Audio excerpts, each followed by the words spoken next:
yes, ano po yun? Ano ko sa inyo? Hello.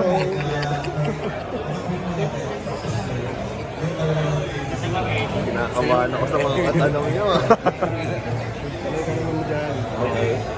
Bagong team, ano lang karamdam na nasa posisyon ka na pwede ka mag-champion ulit.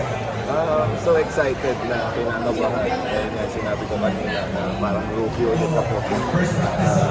Excited na yun, talk and text na ako. Yung mga expectation doon pa rin, and I hope na mabalik ulit yung dati na and I'll do my best talaga.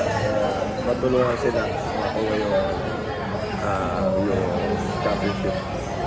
Paano ka ba naging desisyon? Paano ka ba kinontak ng PNP?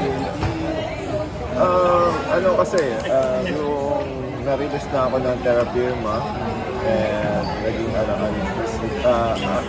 unrestricted free agent na ako. And yun, kinausap, minessage ako ni Coach Josh na pwede akong kausapin ng talk and text. And open naman ako. And na-excite ako na ganun yung dumating sa akin. Oo ba agad? Dahil masikat ka yun.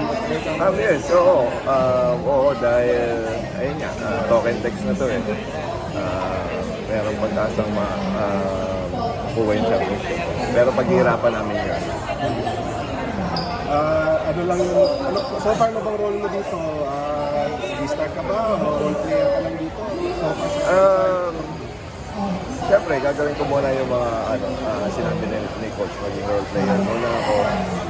Darating naman sa akin yung pagiging key player. Depende, bonus na sa akin yun eh. Basta, ang importante, mahalaga yung W.